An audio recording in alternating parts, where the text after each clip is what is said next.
Welcome to this lesson on how to make delicious fry bread. Many have had the opportunity to sample hot fry bread at local fairs and Native American festivals. Now you will learn the process for making fry bread at home. Before we start, we must make sure that we have all of our ingredients and culinary tools. For this dish, we will need 2 cups of all-purpose flour, 1 tablespoon of baking powder, 2 teaspoons of olive oil, 1 teaspoon of salt, and 1 cup of milk. We will also be using 2 cups of cooking oil, a frying pan, and a cooking thermometer. The fry bread will cook quickly, so be sure to prepare a cooling station ahead of time.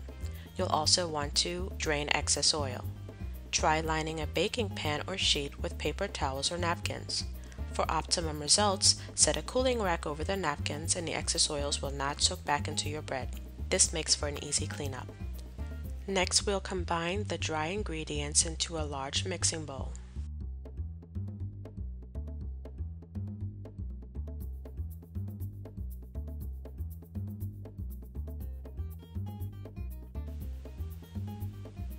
Blend with a whisk or a fork and form a shallow hole at the center of the mixture. This is where we will put our olive oil and milk. Use a spoon to mix the ingredients.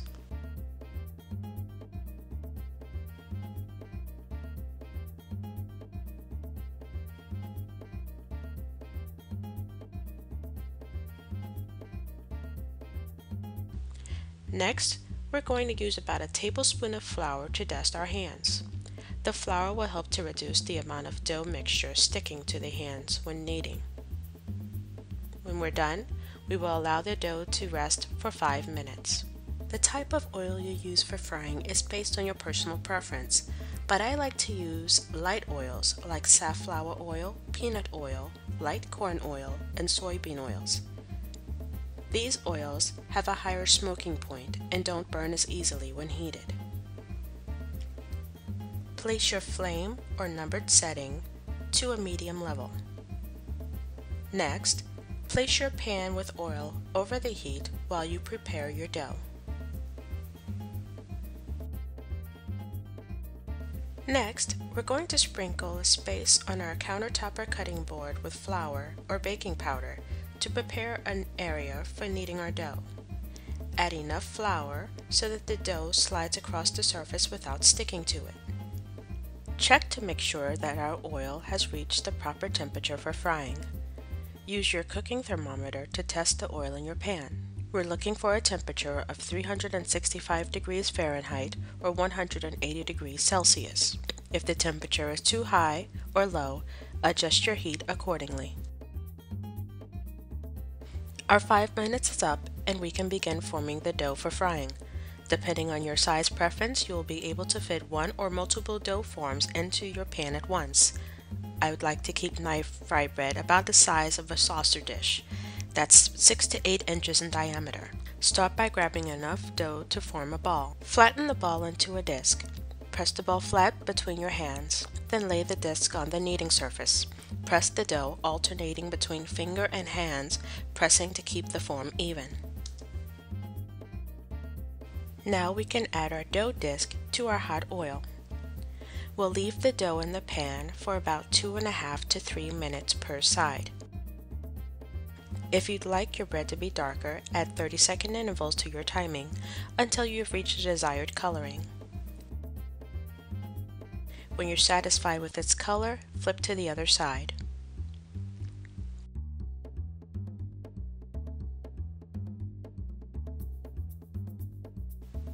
Remove your fry bread and lay it across the napkins or paper towels for draining and cooling. Continue this process until you have used all of your dough.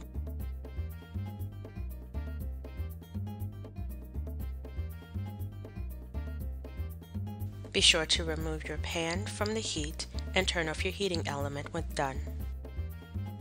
My family and I like to use fry bread in many different types of meals. I like to use my fry bread as a base for my tacos. Simply add your toppings. Here we have browned meat, chili sauce, and salsa.